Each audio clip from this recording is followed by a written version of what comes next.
It's almost like Canon is giving people what they want. I mean, I don't know what's come over them lately, but the C70 and now the R5C giving video shooters very powerful options that don't cost $15,000. I don't know, maybe they finally noticed the customers headed over to Sony and Blackmagic and it got them feeling generous. This new camera, the R5C, let's talk about it.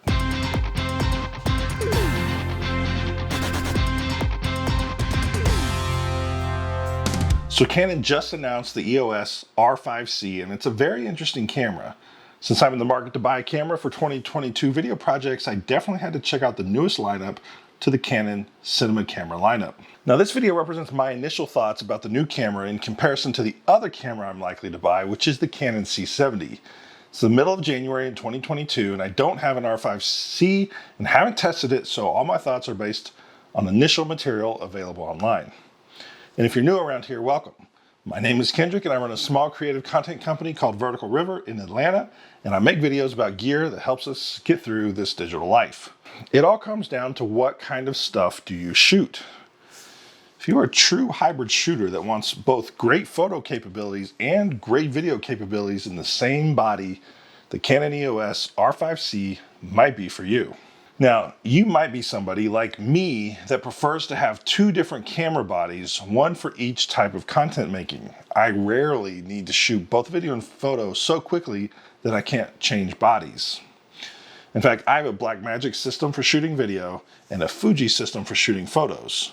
But like I said, I'm leaning towards grabbing a C70 for my video needs. Audio, let's talk audio. The R5C doesn't have the same professional audio interface that the C70 has. And so that could be a big difference. Obviously, there are third-party adapters, and since it has the updated powered hot shoe, that list of options just got longer. But honestly, I'm looking to shrink and simplify my camera rig and not expand it. I'm tired of these Frankenstein camera rigs. The EOS R5C doesn't have neutral density filters built in, but they are a key advantage on the C70. I'd rather have them built in versus having a screw-on filter or an insert filter, but that's me. And I'm often on run and gun shoots by myself and just don't want to stop shooting to put an ND on or take it off. In my recent testing of the C70, I found the ergonomics a bit less than ideal, but it's still superior to the Blackmagic Pocket 6K and mirrorless options. They are all kind of awkward to hold and balance properly. I'm not sure either one really wins here, but one big difference as a video shooter is the C70 has got a ton of the important buttons available on the exterior. The R5C has some buttons, but not as many. And it seems like so many people are focused on the video capabilities, but I'm also curious what it's like to shoot photos with this very chunky new body style. The RFC definitely gets one thing right, and that's the power switch mode selector dial. You can choose between video mode, photo mode, and off. This is a remarkably simple method of keeping the menu system much more manageable. These menus are so long with so many options that at least getting rid of half the options right when turning the camera on is going to be a big help. The R5C can shoot 8K RAW, and if you need or want that resolution, well then maybe this might be the camera for you. The C70 is only a 4K camera. Now for me personally, the megapixel race is not that important to me. Most of my work is only ever seen at 1080p, and 4K is plenty for my editing needs. I don't see this to be a feature I care about anytime soon. If you need 8K, maybe sports and wildlife shooters want the extra zooming in ability in post, I don't know. Let me know in the comments if you're somebody that's excited about 8K. I'd like to hear what you're shooting, but don't forget the 8K RAW is only available while you're plugged in using their extra complicated looking dummy battery system or some other battery power. The R5C uses the LP batteries, and while those are good batteries, and I have a lot of them, I really like the options available when using the larger BP style batteries. They last a lot longer, and they can also power other accessories like monitors.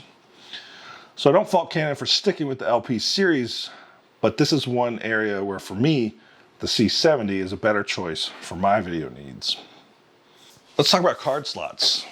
The R5C has a CF Express card slot, and that is very nice. They are faster and they're bigger.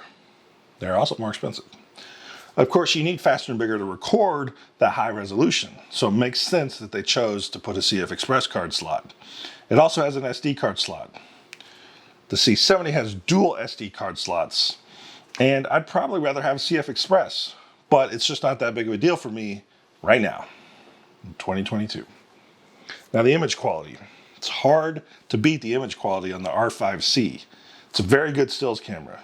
And it has raw video capabilities via the new raw light option.